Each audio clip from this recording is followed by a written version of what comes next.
Hi everyone and welcome to the video. My name's Graham. If you haven't met me yet, hi.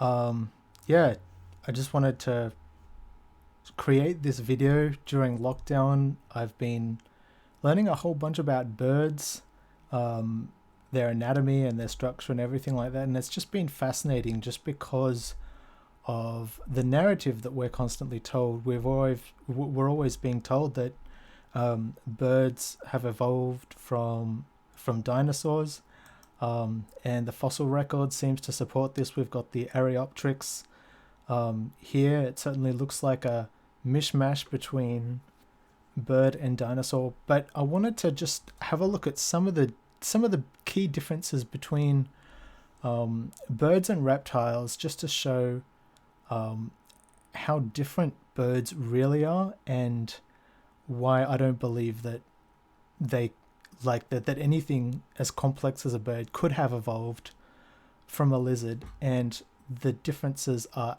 absolutely numerous. Just from the ground up, everything is different. If you look at the lungs, we've got a whole bunch of animals down here. You can see this lizard to the left. It looks like it's got these fairly simple lungs, not too dissimilar from the lungs of a toad or a frog, or maybe even a mammal, just slightly different. But then when we have a look at the lungs of a bird, they're absolutely distinct. There's all these little air sacs around here. Just the way that they work is just completely different. And I also learned that apparently birds have a different kind of hemoglobin, which means that they have a different kind of blood, and that their blood works the way their blood um, stores and releases oxygen. And so, quite a big difference. I see that and I go, how did that turn into that? But anyway, more cool stuff is that their circulatory system is different. On the left, we've got reptiles, except birds, and mammals and birds on the right. And you'll see that they've got this extra pipe here. And I'm not sure why that is, but it might be something to do with my next slide, which is the hearts. It is a little hard to see on this diagram because they all look kind of the same, the amphibian, reptile, bird, and mammal. But the reptile heart has actually got 3 chambers, and the bird heart has actually got 4. You can see there's no division here, but there is a division here. So maybe that might have something to do with the extra pipeline. I'm not sure.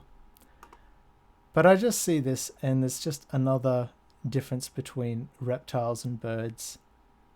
How could a 3-chamber heart become a 4-chamber heart? But anyway, moving on. The bone structure is completely different as well.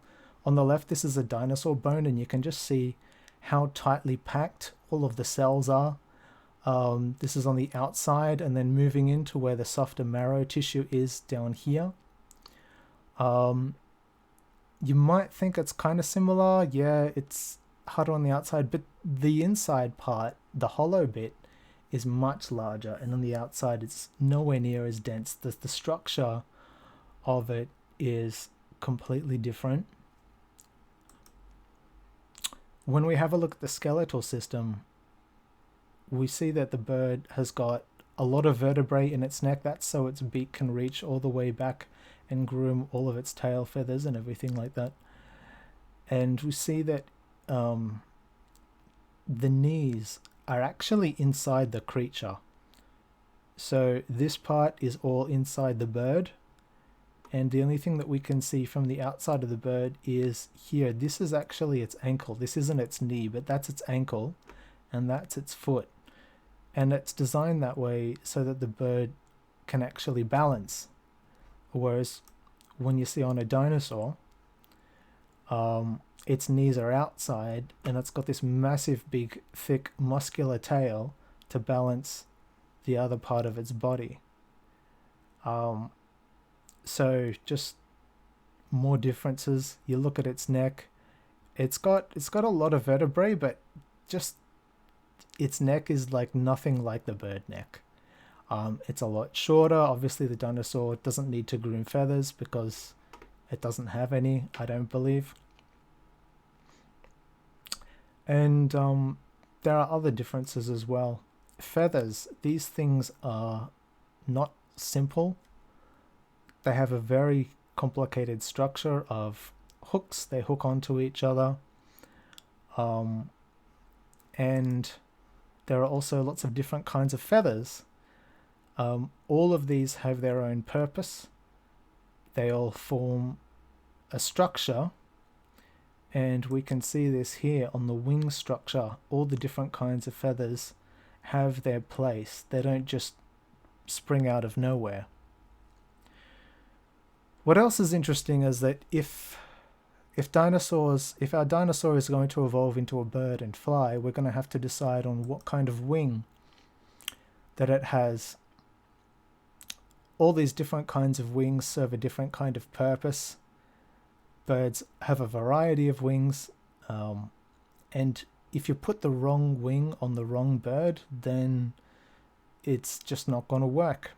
You can also see how the different areas are the different groupings of the feathers, and there has to be a different amount. There's a different length here to that one.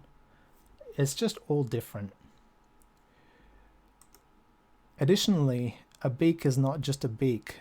There are all kinds of beaks used for all kinds of different things, from surface skimming, aerial fishing. I mean, I'm sure you can just read them all here. Fruit eating.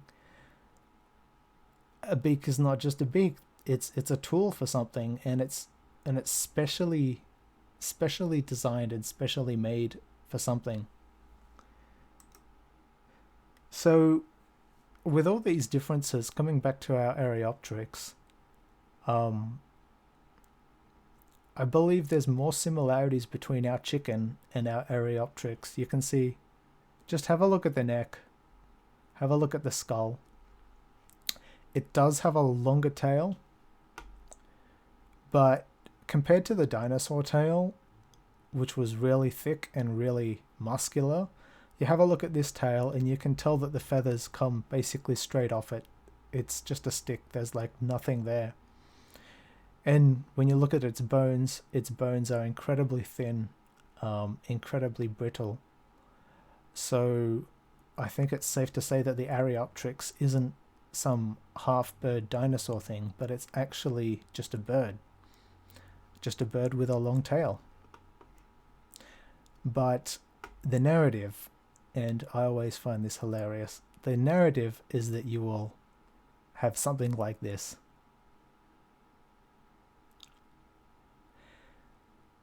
If our dinosaur is to evolve into a bird, it has to evolve all these different things. And I don't think that's possible. I think that God did make the birds on day 5. And I think because of that, we can trust every word that comes from God.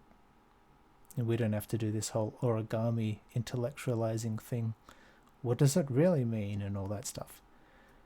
So yeah, thanks for watching. I hope you've enjoyed this slideshow, and I'll see you guys later. Thanks. Bye.